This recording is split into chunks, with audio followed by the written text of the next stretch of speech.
Hello বন্ধুরা, আমি রবিন আর এখন কথা বলবো সালমান খানের আপকামিং ছবি সিকান্দারের টিজার চলে এসছে সেটা নিয়ে কথা বলবো, এবং তার সাথে কথা বলবো সোহমের আপকামিং ছবি ফেলু বক্সিরও টিজার চলে এসছে। তো এই দুটো সিনেমার টিজার নিয়ে আজকে আলোচনা করব। তো প্রথমেই যেটার কথা বলবো সেটা হচ্ছে সালমান খানের আপকামিং ছবি সিকান্দারের টিজার নিয়ে।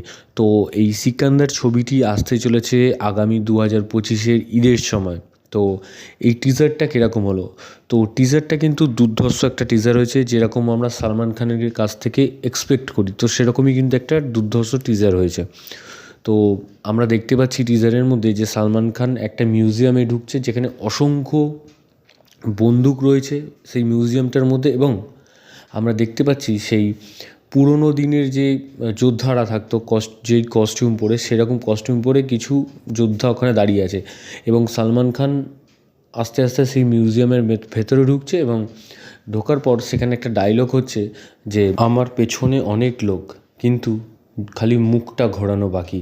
তো এরকম একটা ডায়লগ সালমান খানের গলায়, তো দুর্ধর্ষ লাগছে। এবং তারপরে দেখা যাচ্ছে যে যেই যোদ্ধার কস্টিউমগুলো দাঁড় করানো ছিল, সেগুলো হঠাৎ নড়ে চড়ে উঠছে এবং সালমান খানকে শ্যুট করতে আসছে। তো সেখানে সেই অ্যাকশন সিনগুলো হচ্ছে, এবং যে দারুণ একটা ব্যাপার হচ্ছে সেখানে। এবং সেই যে অ্যাকশন দৃশ্যগুলো, সেগুলো কিন্তু দুর্ধর্ষভাবে ডিজাইন করা হয়েছে। যেই ডিরেক্টর জেলারের মানে অ্যাকশন সিনগুলো ডিরেক্ট করেছিলেন, উনি কিন্তু এই সিকান্দারে অ্যাকশন সিনগুলো ডিরেক্ট করছেন। এবং আমরা জানি সবাই যে আলেকজান্ডারকে কিন্তু সিকান্দার বলা হতো।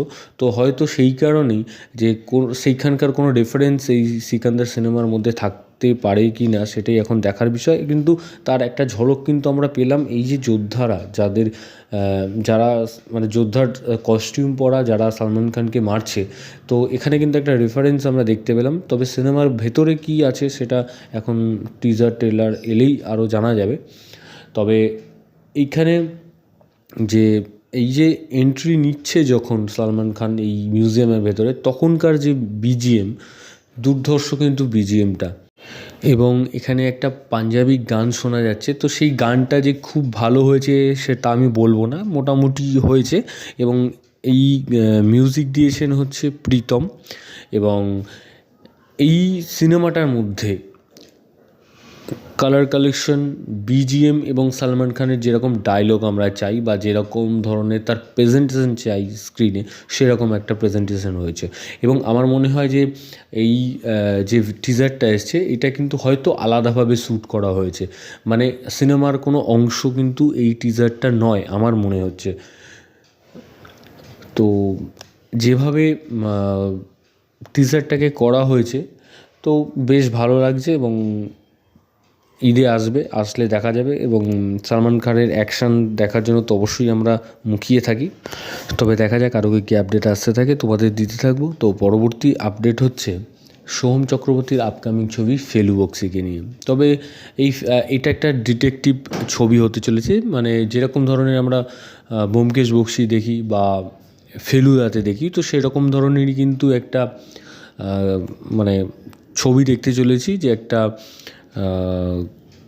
এই টিজারটার মধ্যে যে একজন জন্মদিন বা কোনো একটা অনুষ্ঠানের মধ্যে একজন মারা যায়, তো সে কীভাবে মারা গেল, বা সে হঠাৎ কোনো অসুখে মারা গেল, না তাকে খুন করা হলো, তো সেইটা নিয়ে গল্প এগোতে থাকে। এবং এখানে সোহম মেন ক্যারেক্টারটা প্লে করছে, এবং সোহমের সাপোর্টিং হিসেবে এখানে আমরা টিজারের মধ্যে কিন্তু দেখতে পাচ্ছি মধুমিতাকে, এবং তাদের মধ্যে একটা কেমিস্ট্রিও আমরা হয়তো দেখতে পাবো, বা একটা রেডিও জকির ক্যারেক্টার এখানে প্লে করছে মধুমিতা, এবং তার সাথে সাথে সোহমের অ্যাসিস্ট্যান্ট আমরা বলতে পারি, সেই চরিত্রও কিন্তু এখানে মধুমিতা করছে।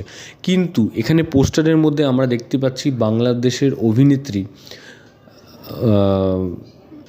পরিমণিকে, কিন্তু তাকে কিন্তু এই টিজারের মধ্যে দেখানো হলো না। এবং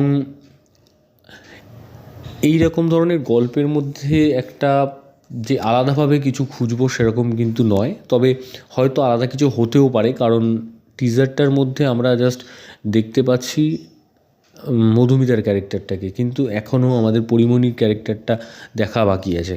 এবং গল্পটা যদি ট্রেলারের জন্য বাঁচিয়ে রাখতো আমার মনে হয় ভালো হতো, কারণ গল্পটা এখানে কী হতে চলেছে সেটা তো দেখিয়ে দেওয়া হলো।